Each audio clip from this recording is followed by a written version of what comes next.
দেশে এখন বর্তমানে আমাদের দেশে বর্তমানে কিছু কিছু লোক আছে ভাই, দেখবেন তারা মানবিক কাজগুলো করে কথা ঠিকই, কিন্তু তারা ভিতরে ভিতরে অনেক অহংকার।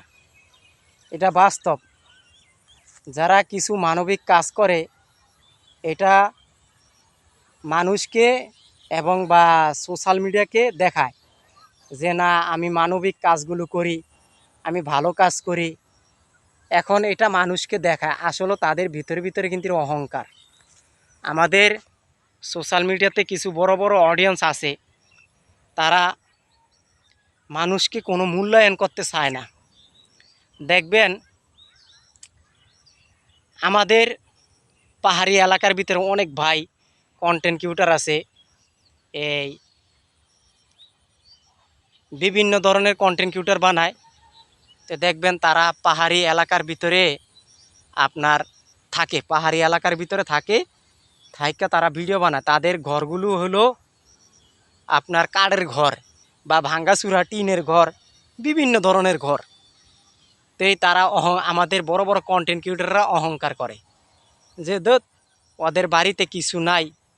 হ্যাঁ, বা দেখা গেছে কি এই যে আপনার ইনভাইট করে, যখন ইনভাইট করে তখন ওরা যাইতে চায় না, ওদের বাড়িতে কোনো সোফা সেট নাই, খাট নাই, পালং নাই, তো বসবো কীভাবে। কন্টেন্ট ক্রিয়েটরকে কন্টেন্ট ক্রিয়েটর ঘৃণা করে, একজন কন্টেন্টকে আরেকজন কন্টেন্ট ঘৃণা করে। তা আসলে আবার কয় আমরা মানবিক কাজগুলো করে উপরে উঠতে আসি, দর্শকদেরকে দেখাইতে আসি বা দর্শকদেরকে বুঝাইতে আসি মানবিক কাজগুলো করে। তা আসলে আমাদের দেশে বড় বড় অডিয়েন্সরা যারা কন্টেন্ট বড় সেলিব্রিটিরা বানায়, তারাই এখন নিজেদের কন্টেন্টদের লোকদেরকে নিজেরা দেখতে পারে না। মানে এক কন্টেন্ট ক্রিয়েটরকে আরেক কন্টেন্ট ক্রিয়েটর দেখতে পারে না। এই সোশ্যাল মিডিয়ার জগতে কত ভাই দেখলাম, এখন তারা করে কি জানেন, এই বর্তমানে হিংসা হিউন করে এখন চলতে আছে।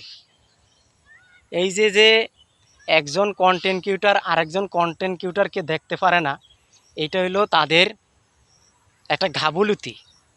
এবং কি তারা যেই জিনিসটা তৈরি করে এটা তাদের ভিতরে হিংসা। আসলে হিংসার কারণে আজকে তারা আগাইতে পারে না, হিংসার কারণে মানুষ এখন ধ্বংস হয়ে যাচ্ছে। তা আসলে আমরা সবাই চেষ্টা করব যে হিংসা না করে একে অপরকে সহযোগিতা করতে। আমরা হিংসা যদি করি তাহলে আসলে আমরা ধ্বংস হয়ে যাবে। হিংসা এখন বর্তমানকে মানুষকে ধ্বংস করে দেয়।